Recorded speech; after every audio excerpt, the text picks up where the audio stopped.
In the armoured car close by the road, Creel and his crew through much of the pitch-black night saw nothing to disturb them.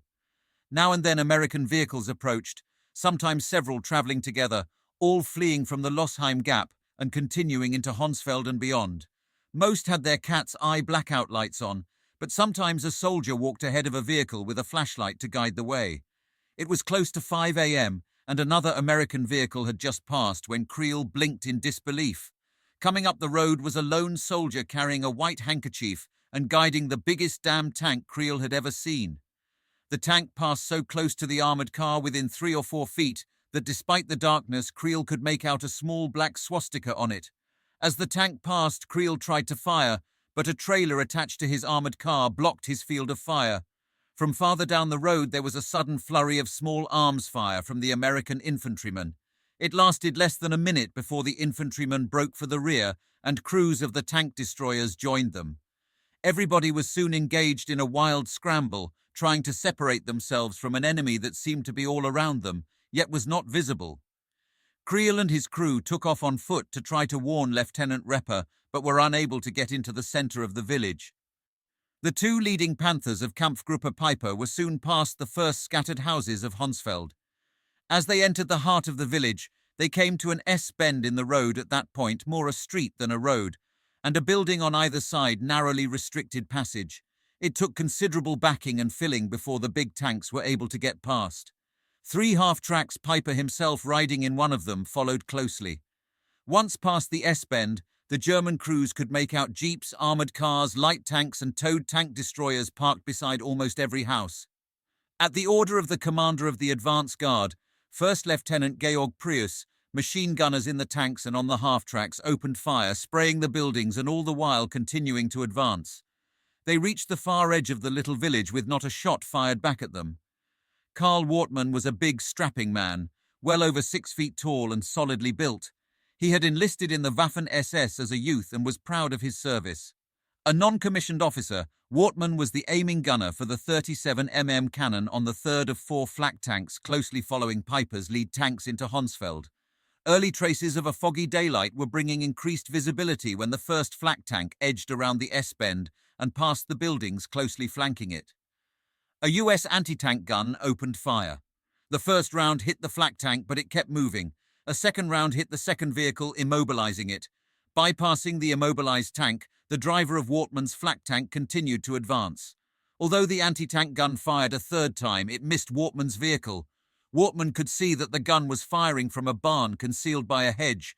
Taking aim with his 37mm piece, he knocked it out with 1 round. As small arms fire erupted from the upper stories of houses into the open turrets of the flak tanks, gunners on flak wagons equipped with quad 20s returned the fire. It took some 20 minutes before the last of the Americans either fled or surrendered. Wortmann and his crew found the men who had manned the anti-tank gun hiding in the cellar next to the barn from which they had fired. By that time, more half-tracks carrying SS Panzer Grenadiers and tanks with paratroopers on them were pouring into the village. Dismounting, the foot troops fanned out to clear any resistance that remained. In one of the houses, Lieutenant Repper was dozing in a chair. At the sound of the first German tanks passing, he snapped fully awake. "Those do not sound like ours," he said to his first sergeant, William Lovelock. The 2 rushed to a window just as a shell exploded and illuminated a German half-track passing outside. Repper's initial shock quickly turned to dismay that Sergeant Creel had failed to give any warning. Then Repper determined to make a run for it, but first he had to send messengers to the houses where his other men had bedded down and tell them to do the same. He was briefing the messengers when a tank loaded with paratroopers stopped just outside the house. Jumping to the ground, the paratroopers headed for the door, their rifles and burp guns at the ready. "Heraus!" a German commanded. "We cannot make it," Repper muttered, half to himself. "We cannot do a damn thing." Going to the door, he opened it, threw up his hands and shouted, "Kamerad!" Variations of that scene were taking place all over Honsfeld. At the first fire from the German tanks and half-tracks, many men fled, some even managing to escape with their jeeps and other vehicles, but others, rudely awakened, saw their best chance of survival in surrender. Just when the murder started and how widespread it was, nobody could say. But it happened. 3 houses from the centre of the village on the road to Bullingen, An SS officer prodded 8 sleepy Americans, barefoot and in their underwear, at gunpoint from the house, lined them up beside it, and mowed them down with a burp gun. From another house, 5 American soldiers emerged under a white flag. A group of German soldiers opened fire with rifles and burp guns, killing 4 and wounding the 5th, and as the wounded soldier cried for help, a tank ran over him and crushed him. From yet another house, 4 men carrying a large white flag tried to surrender, but a machine gunner in a German tank opened fire, killing all 4. Elsewhere, 17 men from the 612th Tank Destroyer Battalion and an officer, First Lieutenant Lawrence B. Grandy, kept up a steady fire for a time but eventually concluded that their situation was hopeless. When Grandy and one of the men emerged with half a tablecloth as a flag of surrender, a German soldier told them to have everybody leave his weapon and file out with hands overhead. All 18 were standing in a row, hands raised, when a German non-commissioned officer jumped from a half-track, raised his burp gun and killed the 2 men at the end of the row. One of the Americans took that as a signal to run. Staff Sergeant Billy F. Wilson fled to the back of the house, then dodged from one building to another to reach a field and the concealment of a hedgerow. Some 4 hours later, he made his way to safety. F.C. William T. Hawkins was with a group of approximately 100 men, whom the Germans herded together after they had surrendered, many of them also from the 612th Tank Destroyer Battalion. They were standing in a closely packed group with hands overhead when German machine gunners opened fire, killing, it appeared to Hawkins, some 20 to 30 men. Then, for some unexplained reason, the firing abruptly stopped, and the survivors were soon marching down the road toward Lanzerath. As about 250 prisoners plodded down one side of the narrow road, more of Kampfgruppe Piper's tanks and half-tracks were moving forward. Some of the drivers of the vehicles veered toward the prisoners as if to run them down. Soldiers on the tanks swung at the prisoners with the butts of their rifles, knocking some men down. Still others took potshots with their rifles. If an American fell, the guards would let nobody help him. A machine gunner in one tank fired a few rounds into the air, then lowered his gun and killed 2 prisoners. An SS officer fired his pistol into the forehead of one of the men. As those things happened, the Americans would dive for the ditches or jump behind trees, but their guards quickly prodded them out. In only one case did a guard intervene. He looked to be no more than 18 when an SS officer ordered him out of the way so he could take a shot at the prisoners. The young German refused, standing instead with his arms outstretched to protect the prisoners behind him. Frustrated, the officer went on his way. By the time the column of prisoners reached Lanzerath, somebody had added 2 Belgian civilian men to the tale. As the last of the column was passing the Café Palm, just across the road from Adolf Schur's house, a soldier jumped from a passing tank, grabbed the 2 civilians, and forced them into a barn next to the Café Palm.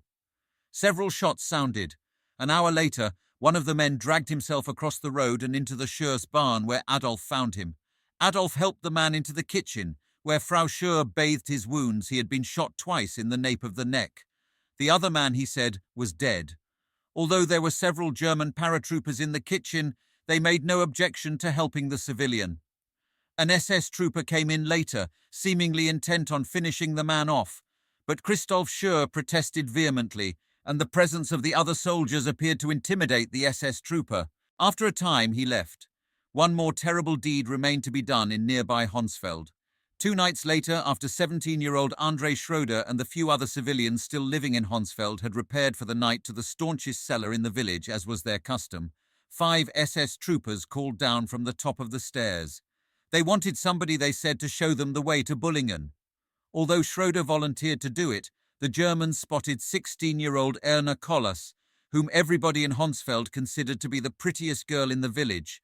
They insisted that she show them the way. Erna went with the soldiers but never returned.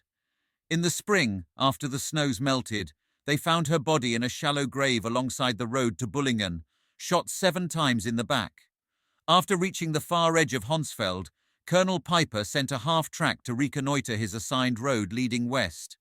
The weather was turning warmer. Most of the snow, except in the woods, was melting, and Piper was concerned that the road, which showed on his map to be little more than a cart track, would not support his heavy vehicles.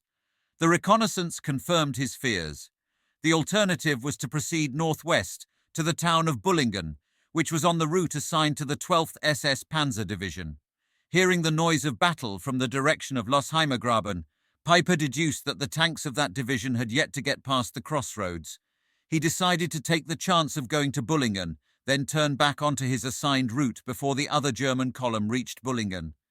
Not only was it a better road, Piper had heard that there was American gasoline in Bullingen, and after all the delays and peregrinations of the day before, his vehicles were badly in need of fuel. That Hitler had decreed death to any commander impinging on the route of another held little concern for Piper. While waiting at the edge of Honsfeld for the column to close up, Piper started a company of the paratroopers that he had appropriated in Lanzerath on the march to Bullingen in half-tracks accompanied by a single tank. He told the battalion commander to return with the rest of the paratroopers to his own regiment. There would be little to prevent Kampfgruppe Piper from taking Bullingen. A town with a normal population of 2,000 people, it lay 4 miles behind the 99th Division's line at Losheimergraben and served as a centre for troops supporting the division. Within recent days, it had also served those supporting the 2D Division, for Bullingen sat astride the main supply route for the troops who were attacking at Wallerscheid. The service batteries of 2 of the 99th Division's artillery battalions were there. So was Captain Ralph Hill's little civil affairs detachment with Hill's telephone connection in the basement of the post office, so helpful the day before to commanders of the 99th and 106th Divisions. Then there was the 2D Division's quartermaster company and a company of the division's organic 2D engineer battalion, and several hundred yards outside the town on either side of the road to Honsfeld, artillery observation pilots of both the 2D and 99th Divisions had turned the fields into airstrips for their frail little L-5 aircraft. At the instigation of the commander of the Phi Corps, General Gero, the First Army at midnight on December 16 released a battalion of combat engineers, the 254th, for attachment to the 99th Division, which sent the battalion to Bullingen to defend the town to the east, the direction of Losheimergraben, and to the south, the direction of Honsfeld. The first company arrived at 4 a.m., the same time at which Piper was starting his move from Lanzerath and went into position just east of the town. Company B followed an hour later. As the men marched along the road toward Honsfeld, they came upon the airstrips and nearby the 924th Field Artillery Battalion Service Battery, which was occupying a few isolated houses along the road. Rather than set up a defense close to those installations, the company kept going all the way to the far edge of a growth of scrub brush, little more than 1,000 yards short of Honsfeld. There the Americans began to dig in.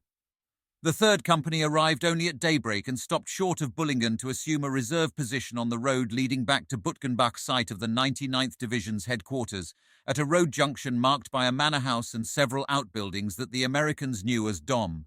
Butgenbach, a platoon of towed guns of the 612th Tank Destroyer Battalion, was already in position there, a reserve for the 2 platoons that had gone on to Honsfeld. As the engineers of Company B marched along the road toward Honsfeld, one man dropped out of the column to pound on the door of a house which served as a billet for the pilots of the 99th Division's L-5 planes. "The Germans are coming," he shouted. Nobody questioned how he knew. While the pilots went to their planes and warmed up the motors, the crewmen loaded the detachment's gear onto trucks. At the edge of the patch of scrub brush on a hill overlooking Honsfeld, the men of Company B, 254th Engineers, had had scant time to dig in when around 6 a.m. they heard tracked vehicles and German voices. They opened fire.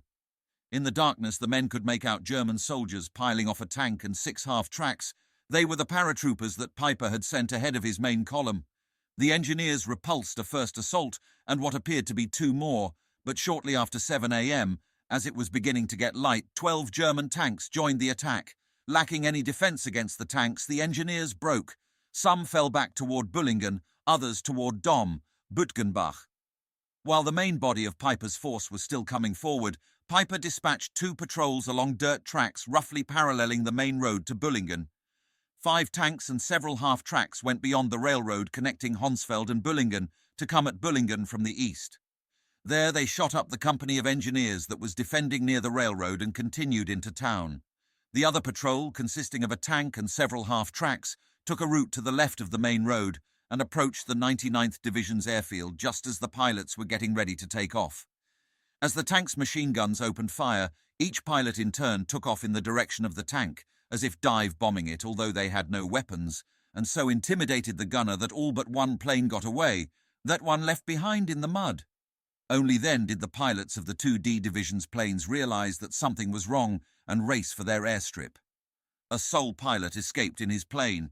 When the commander of the 924th Field Artillery Battalion Service Battery, Captain James Cobb, learned what was happening, he was at his battalion's headquarters in Krinkelt.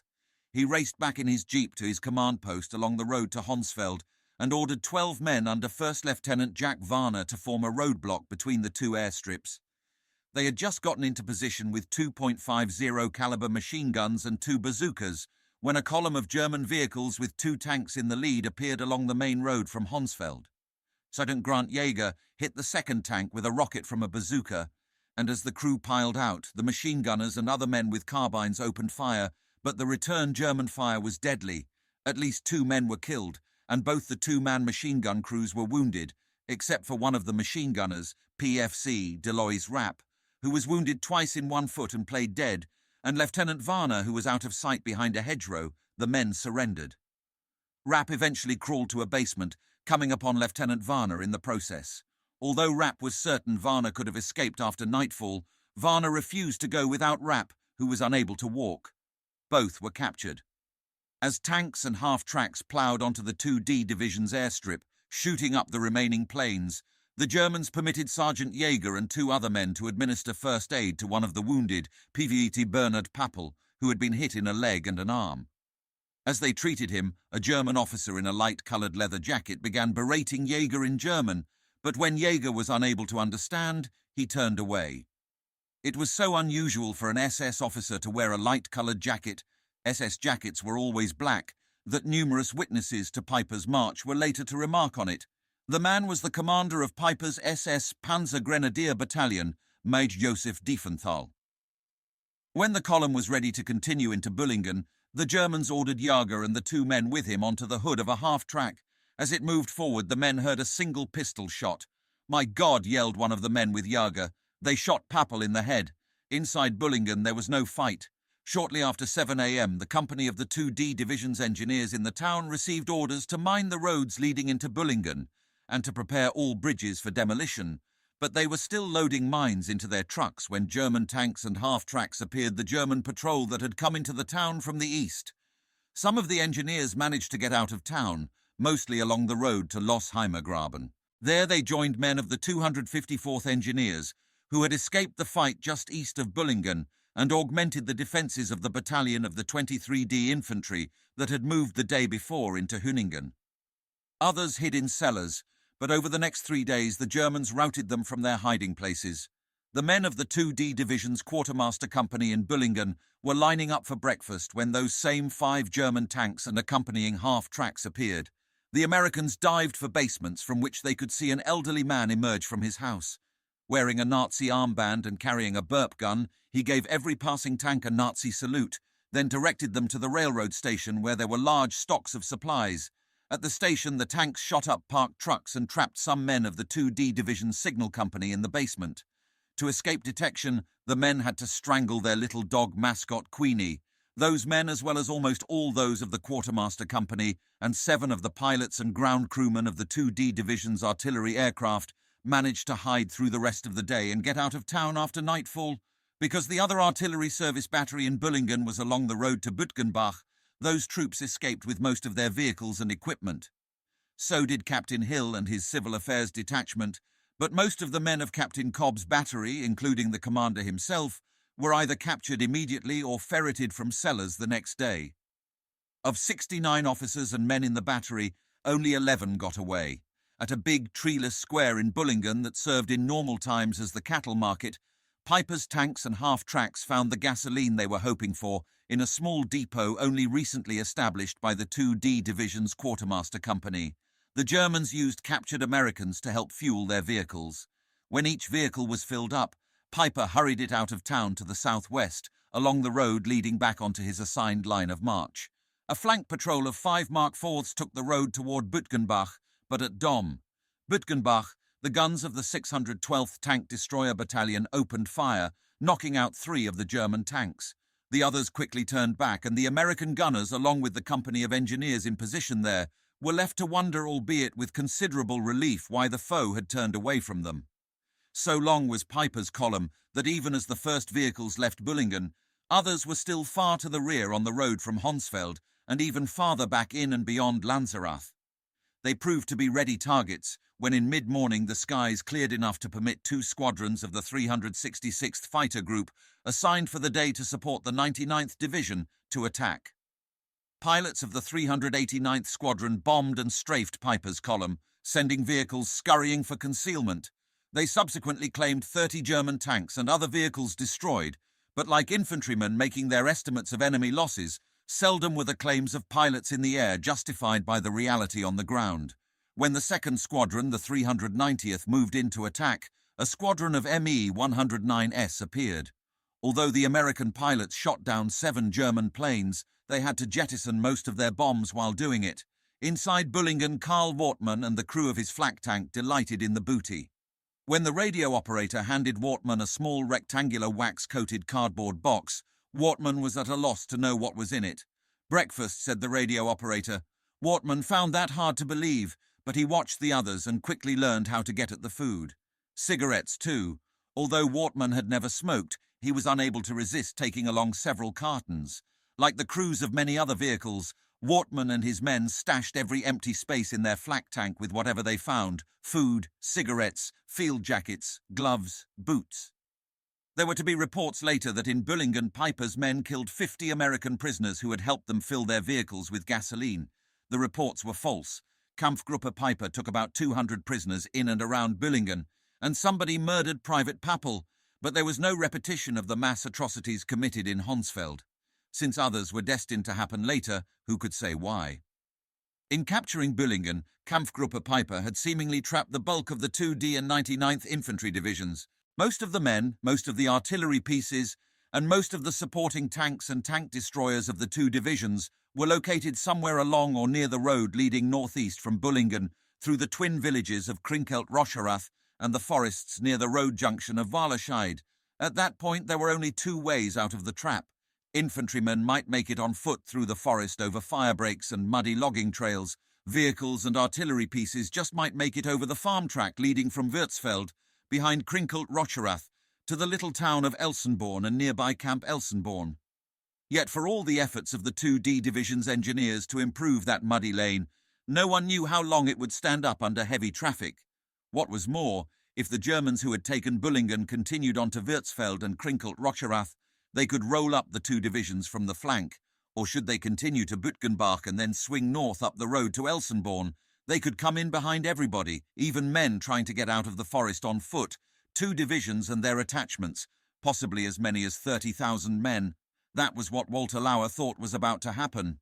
The enemy, Lauer noted later, before Piper's objectives had become clear, had the key to success within his hands, but did not know it. Walter Robertson thought the same. Just a few minutes before 7 a.m. on December 17th, from the 2D Division's forward headquarters in a house on the edge of Würzfeld, Robertson telephoned the commandant of the division's special troops, Lieutenant Colonel Matt F.C. Konop. German tanks had broken through and were on their way to Bullingen, said Robertson. He wanted Konop to get every man and every gun he could put his hands on to form a last-ditch defense of the CP. Such unaccustomed agitation was there in Robertson's voice that for a brief moment Konop failed to recognize who was talking. The minute Robertson hung up, Konop was on the phone to the various headquarters units, telling them to get cooks, clerks, jeep drivers, MPs, whoever out to form a line on the southern fringe of Würzfeld in front of the command post. He tried to warn the quartermaster company in Bullingen, but the telephone line was out. It was a fairly impressive little defensive force that Konop assembled. Aside from the heterogeneous collection of men from the division headquarters, there were others from the division artillery's command post, also located in Würzfeld. The presence of the division artillery commander, General Heinz, facilitated repositioning a battery of 105 mm howitzers and another of 155 mm howitzers so that they could fire on the approaches to Würzfeld from Bullingen. There were a few 57 mm anti-tank guns and 4 half-tracks equipped with quad 50 machine guns.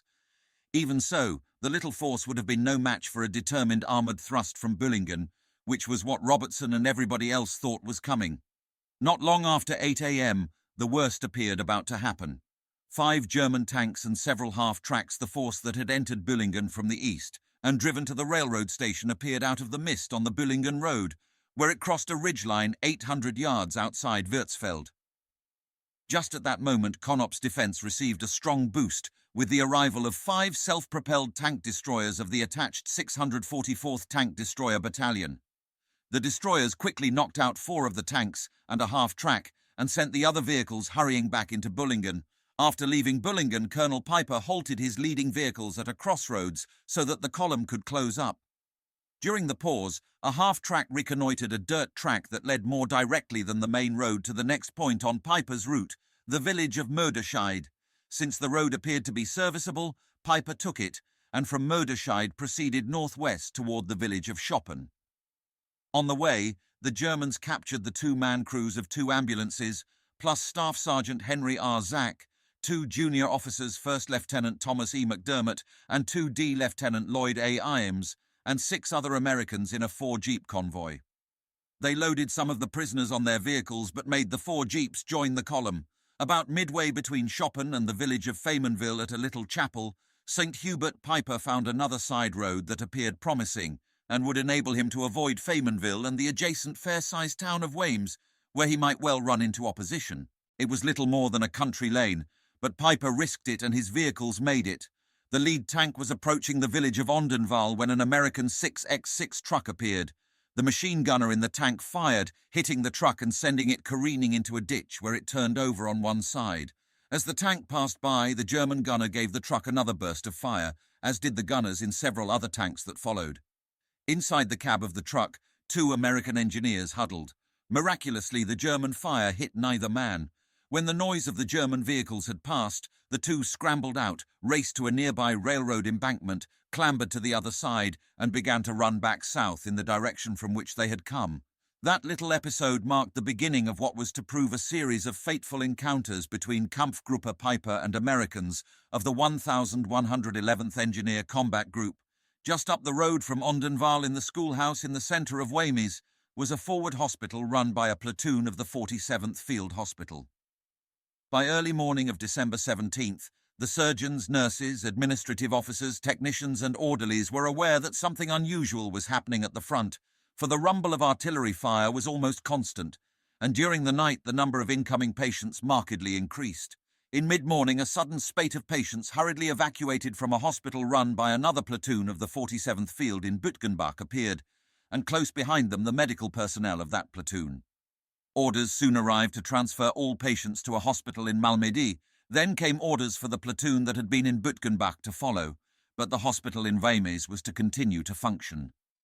Throughout the rest of the morning, ambulances continued to arrive from the direction of Bütgenbach. Although busy with patients, at least one of the nurses, 2D Lieutenant Mabel Jessup, felt a gnawing anxiety. Were the Germans coming? Were she and the others in the platoon considered expendable?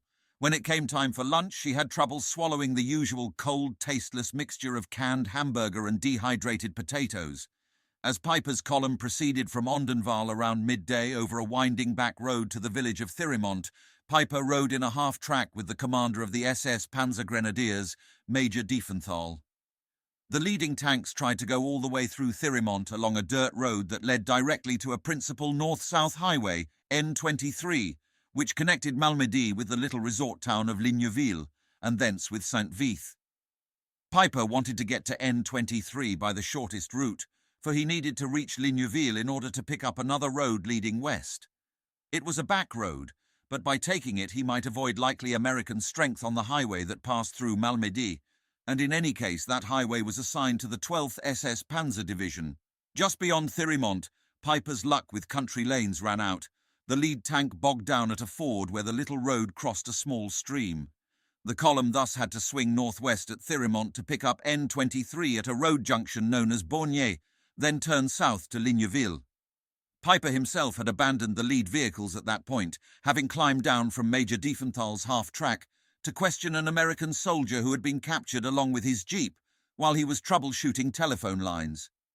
Kampfgruppe Piper was about to have its second brush with men of the 1111th Engineer Combat Group, They were two men, a sergeant and a private, sent out scouting in a jeep by their company commander from the 291st Engineer Combat Battalion in Malmedy, who had learned of a German breakthrough in the vicinity of Bütgenbach.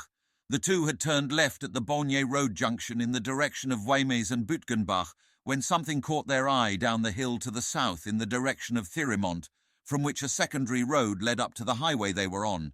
Moving down the secondary road, they hid in the edge of a wood bordering the road to watch wide-eyed the scene below them. Tanks, half-tracks, and more tanks. Wary that at any moment they might be discovered, they waited long enough to count 68 German vehicles, 30 of them tanks, then avoiding the highway by which they had come, took a winding back road toward Malmedy. At 1 o'clock, the word finally came to the schoolhouse in Weymez: evacuate immediately. Patients and surgical teams went first, and within 10 minutes were on their way toward the road junction at Bonnier, where their trucks and ambulances turned right onto Highway N23 and proceeded down a steep hill into Malmedy. The nurses were next. 10 of them crowded into a single ambulance. The vehicle was nearing a point where a woods ran out and open fields led to the road junction of Bonniers when shells began to explode in the road ahead. As the driver pulled the ambulance to the side of the road, the nurses clambered out and into the ditch. Only then did they notice that there were 6 trucks also stopped, men taking cover in the ditch beside them. More shells, so close that Lieutenant Jessup thought the gunners must surely know exactly where they were and expected to be blown up with the next blast. As some of the men from the trucks began to crawl down the ditch toward Weymez, the nurses turned to follow, and as they turned, they could see big German tanks entering the road below them and making for the junction at Bonnier. The nurses were soon filthy with mud, drenched by the slush and snow. When 2 American trucks came along the road from the direction of Weymez, they waved them down frantically, told the drivers what had happened, climbed aboard, and headed back to the schoolhouse in Weymez. Only scant minutes earlier, a long column of tanks, half-tracks, and trucks of the 7th Armoured Division's Combat Command R had passed through Malmedy, one of 2 march columns by which the 7th Armoured Division was moving south at General Bradley's, order to help the 106th Infantry Division near St.Vith. The last of CCR's vehicles had climbed the road out of Malmedy and passed the Bonnier Road junction when a small convoy of 3 serials transporting 140 men entered the other side of Malmedy. The convoy belonged to Battery B, 285th Field Artillery Observation Battalion. The 285th Field Artillery Observation Battalion was one of those technical units that, however small, make important contributions to a modern army in the field.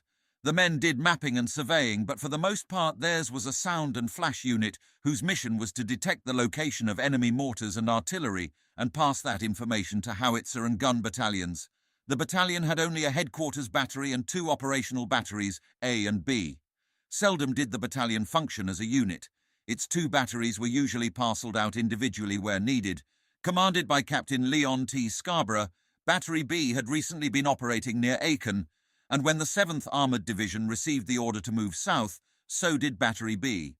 Even though the battery was not attached to the Armoured Division, Captain Scarborough arranged for a slot in one of the division's 2 march columns and then left with a small billeting detail to precede the convoy and prepare for the battery's arrival at its new location. Battery B route led through Eupen across the Haute Fagnes to Malmedy and onto the south. There were 33 vehicles in the convoy, jeeps, 3-quarter-ton trucks, 6 X6 trucks, and a command car. The vehicles were numbered BL to B33. CPL Ernest W. Bechtel was one of the men assigned to a 6X6 number B26, one of only a few that had no tarpaulin over the bed. As the men were loading, Bechtel spied his best friend, who was also a neighbour back in his hometown in Pennsylvania, CPL, Luke B. Swartz. He was standing with his head bowed just behind the next truck, B25. "Hey," called Bechtel, "why don't you ride with me on B26? "No," replied Swartz, "it's beginning to sleet. I will ride on one of the trucks with a tarp. Besides," he went on, "it was his last day anyway. Ernie," he said, "I will not be going home. Something terrible is going to happen to most of us today, but you will be going back. Tell the folks back home I love them." "What the hell are you talking about?" demanded Bechtel. Without further word, Swartz climbed aboard B25 just as the convoy got underway. Bechtel boarded B26. It was a cold, miserable ride through the murky early morning of December 17th. On the way, the column paused briefly for the men to search for German paratroopers, and shortly after midday, as the vehicles entered Malmedy, it was apparent to almost everybody that something unusual was happening. The narrow, winding streets of the town were jammed with military vehicles, most of them going in the opposite direction from that of Battery B convoy, and their drivers obviously in a hurry to get out of town. As the trucks neared the center of town, civilians began to run alongside, shouting "Bosch, Bosch," and pointing in the direction Battery B was going. When the lead vehicle of the convoy reached one of the last houses on the edge of Malmedy, before N-23 began its ascent to Baugny, the commander of the 291st Engineer Combat Battalion, Lieutenant Colonel David E. Pergrin, came out of the house, flagged down the convoy, and talked to the 285th Field Artillery Observation Battalion's executive officer, Captain Roger L. Mills, who was in command. There had been a German breakthrough near Butgenbach, said Pergrin. It might be wise for the convoy to swing to the west along the 7th Armoured Division's other march route. Mills pondered the advice briefly. No, he decided. If he lost his position in the march column, it might be difficult to get back in. He would continue on N-23. Seemingly inexorably, fate was drawing Kampfgruppe Piper and that small American unit to a rendezvous at the road junction known as Baugny. Had there been no boggy ford on the road leading west from Thirimont, Kampfgruppe Piper would never have gone to Baugny's.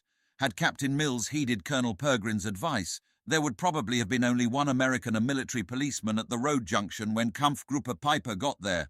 At 12:45 p.m., 2 military policemen at the Baugny Road junction directed the last vehicle of the 7th Armoured Division's CCR down N-23 and watched it disappear in the direction of Ligneville. They had about an hour to wait before the next scheduled convoy appeared, that of the division's artillery. They knew nothing about Battery B. Since a single man could handle anything that passed in the meantime, one climbed into a jeep and headed down the road to Malmedy. The man left behind was PFC Homer D. Ford. Most of Battery B vehicles had begun the ascent toward Baugny's when the man in charge of the truck known as B-26, Sergeant James Barrington, became ill. As the driver brought the truck to a halt, Barrington staggered from the cab, vomiting. While 2 other trucks, B-27 and B-28, waited, the driver of B-26 searched for an aid station. It took 10 minutes to find one and leave Sergeant Barrington there. He was suffering from food poisoning. As the 3 trucks headed out of Malmedy, they came upon a group of men from the 291st Engineer Combat Battalion, placing explosive charges against stately ash trees that lined either side of the road. "We were going to blow this row of trees," the engineers warned. "Once you were through, you cannot return." Determined to catch up with the convoy, the men in charge of the 3 trucks told their drivers to keep moving. As the trucks continued up the steep hill, the noise of heavy firing broke out, the crump-crump of big shells, the din of machine gun fire. The lead driver slowed down. What was going on? Only moments later, a jeep came roaring down the hill, apparently out of control, but it came screeching to a halt just before colliding with B-26. An officer in the front passenger seat was bleeding profusely from a wound in the neck, and the driver was almost incoherent. All the men in B-26 could make out was the word Krauts. By that time, shells had begun to burst alongside the highway nearby, and the noise of firing up ahead had become thunderous. It would be suicide to drive on. Somehow the drivers of all 3 trucks managed to turn around in the narrow road and head back toward Malmedy. The engineers, they noted with considerable relief, had yet to blow the trees across the road. Back on the fringe of Malmedy, where Colonel Pergrin had the command post for his 291st Engineer Combat Battalion, the 2 men who had been scouting in the direction of Thirimont brought their jeep to an abrupt halt in front of the house. Pergrin found it hard to believe the story they told. "There is a big Kraut column coming, Colonel. They have got tanks and half-tracks and armoured cars, everything, and there is a hell of a lot of them. It looks like the whole German army." Pergrin had barely gotten all the details of what the 2 men had to say when the noise of heavy shelling and machine gun fire drifted down the hill south of Malmedy. "That little FAOB outfit," Pergrin said half to himself, "has run smack into that Kraut column. A small advance party consisting of 2 vehicles and 15 men, mostly route markers, who were to be dropped off at intersections to guide the way, had already disappeared down the road in the direction of Ligneville, when a round from a German tank fell just in front of the first vehicle of the main column, a command car in which Captain Mills was riding with Battery B Executive Officer, First Lieutenant Virgil T. Larey, Jr. The driver braked to a precipitous stop, and the truck behind swerved as its driver applied the brakes. At that moment, a jeep arrived from the direction of Ligneville, an officer in the passenger seat. It swerved to a halt beside the first truck, but Staff Sergeant William H. Merrican and others in the truck shouted to the driver to keep moving. "Go to Malmedy and get help." Gunning the motor, the driver careened down the road, dodging in and out of the vehicles of the convoy and through a hail of German fire at an incredible speed. Round after round came from the German tanks, raking up and down the American column. Machine guns, mortars. Several of the trucks exploded. Many crashed into the ditches on either side of the highway. The kitchen truck caught fire. Battery B, 285th Field Artillery Observation Battalion, had met Kampfgruppe Piper. Having spotted the American column while moving up the secondary road from Thirimont, the German tanks and half-tracks had veered off and charged across open fields toward N23 and Bognes, firing as they advanced. Most of the men dived for cover in the ditches or behind vehicles, and many opened a futile fire with M1S and carbines. A few ran for a nearby wood, but German fire cut them down. CPL Warren Schmidt ran to a little stream a few yards from the road, flopped down in the edge of the icy water, and pretended he was dead. Captain Mills and Lieutenant Larey both vaulted into a ditch. Everywhere there was firing and the heavy, raucous noise of churning tank treads.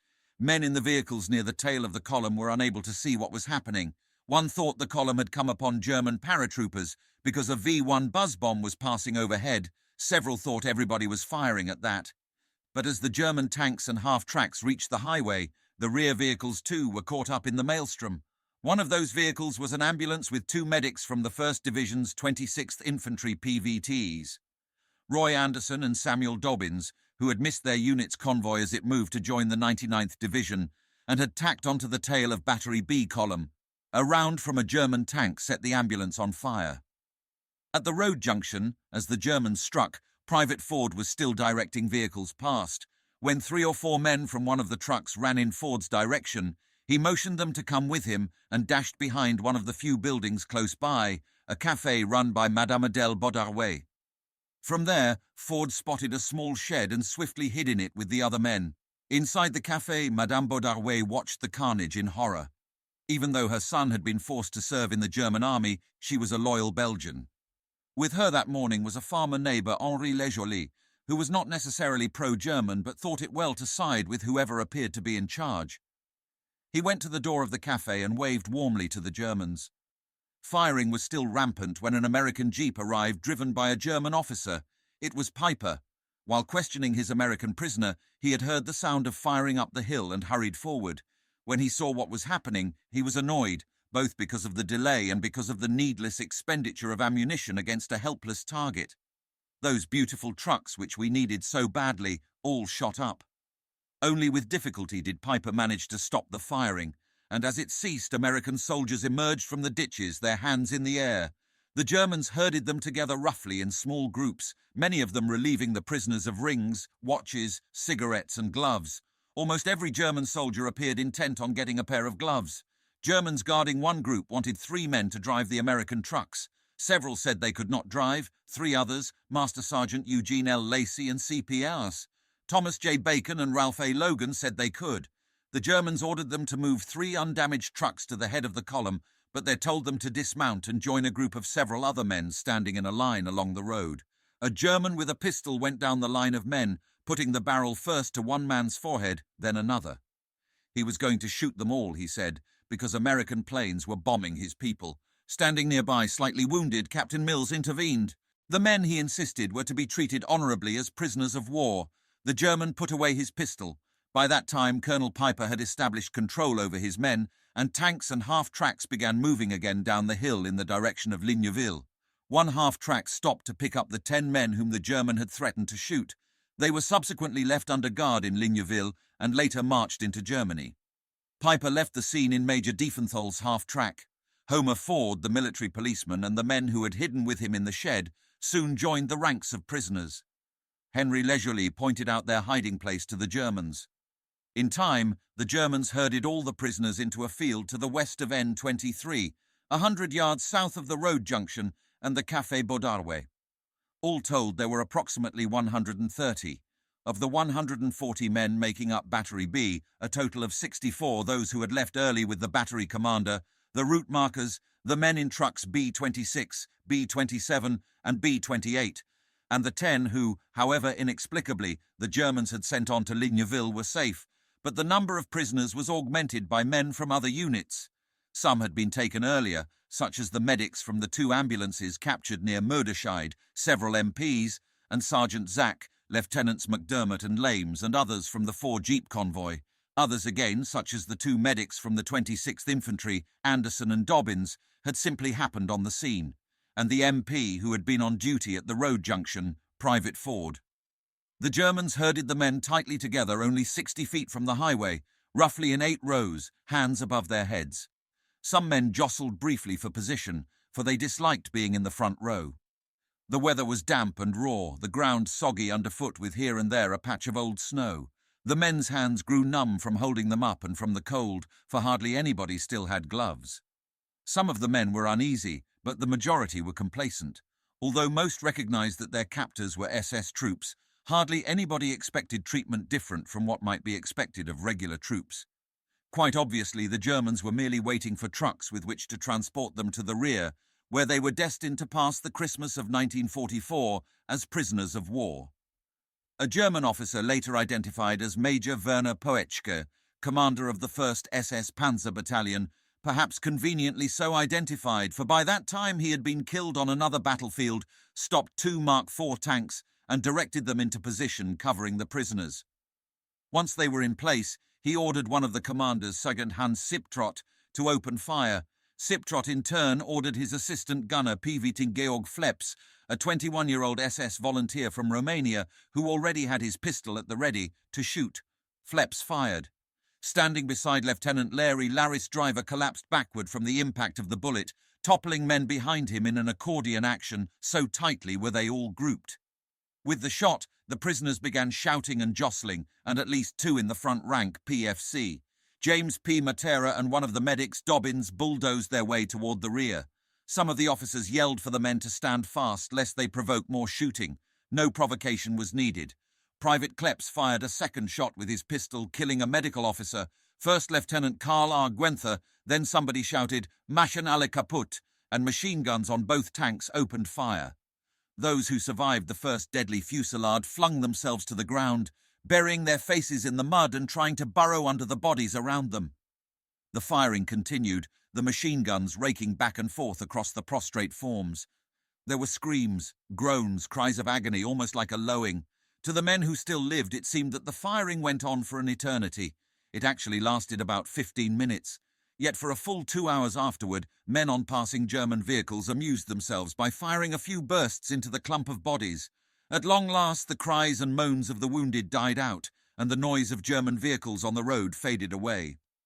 To the survivors, the silence was eerie. A few dared a glance to see whether any Germans were left, but most kept their heads glued to the ground. The silence at last ended with the sound of German voices and approaching footsteps. Engineers of the 3D SS Pioneer Company were moving into the field to finish off anybody who might have survived. Upon first reaching the field, the Germans stood for a few minutes to observe the Americans who were still moving, or otherwise showing signs of life.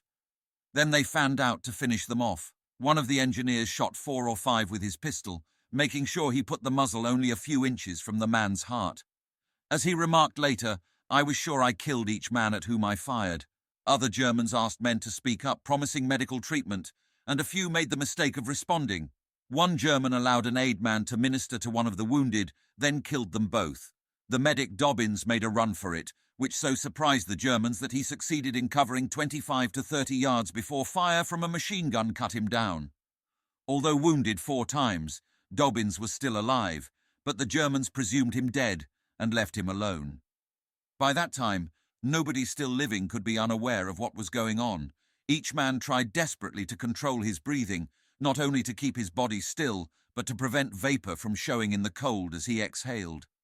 To many a survivor, it seemed that the pounding of his heart would surely give him away, and for some, no attempt to appear dead would suffice, for as the Germans systematically kicked them in the head or the groin, it was almost impossible to keep from reacting. Shot in the calf and the foot, Lieutenant Larry recalled that a German came his way, shooting here and there.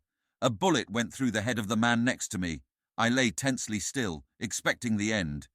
Could he see me breathing? Could I take a kick in the groin without wincing? He was standing at my head. What was he doing? Time seemed to stand still, and then I heard him reloading his pistol in a deliberate manner, laughing and talking. A few odd steps before the reloading was finished and he was no longer so close to my head. Then another shot a little farther away, and he had passed me up. Almost miraculously, others than Larry still lived. In the front row, Sergeant Kenneth Ardennes had been shot in the back, his uniform so soaked with blood that the Germans apparently had no doubt that he was dead. Sergeant Merrican, with 2 machine gun bullets in his back and a pistol bullet in one knee, found himself amazed at how calm he was, but praying that someone would survive and tell what the Germans had done. Then there was CPL Michael T. Siranko, shot in an upper thigh, CPL Albert M. Valenzi, hit in both legs, the MP Homer Ford, hit in an arm, the medic Dobbins shot 4 times, his buddy Anderson unwounded, CPLs. Theodore J. Paluk and Charles F. Apperman also unwounded. Sergeant Zack was hit in the leg and the hip, and PV teen John H. Cobbler, hit 6 times, somehow still survived. As the executioners left the field and silence again descended, men began to venture a whisper, a soft, agonizing query to try to determine if they were alone or if somebody else was alive. Here and there somebody answered, and one human being gained courage from the proximity of another. "They will be back," said one man. "We have got to make a run for it." "No, no," urged another. "Wait until dark." Larry was among those who wanted to wait until dark. Matera was one of those who wanted to go, so traumatized by the cold, the shock, and the presence of death that he was convinced he would never escape detection a second time. "Let's go," shouted Matera and rose to his feet in slow motion, resembling a drunken man. However much Larry disagreed, he was one of those who took the cue, rose, and began to run. Some 20 men tried it, most heading for the Café Baudarway. "No," yelled Matera, "head for the woods," but few heeded him. 12 men took refuge in the café. Lieutenant Larry headed there at first, but at the last minute went for the shed behind it and covered himself with straw. 3 other men fell to the ground some distance behind the café and played dead again. All the while Germans were firing machine guns, and Larry saw 1 man fall. When the Germans saw men enter the café, they set it on fire, and as the Americans emerged to escape the flames, shot them down. On the edge of Malmedy, the commander of the 291st Engineers, Colonel Pergrin, had decided at last to risk a look in the direction of Bonnier and headed there with his jeep and his communications sergeant, William Krickenberger, armed with a Thompson submachine gun.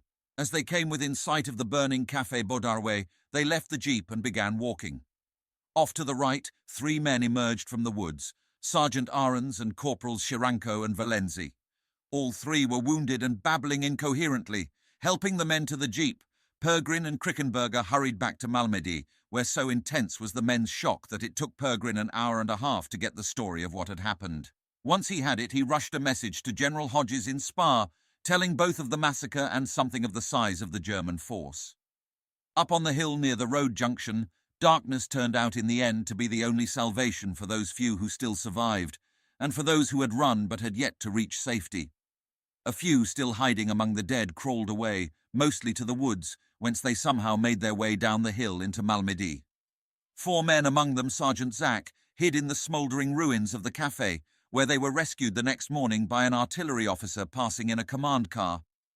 3 men tried to take cover in a house along a dirt road behind the café, but the people inside bolted their doors and refused to let them in. The men hid behind the house until darkness came.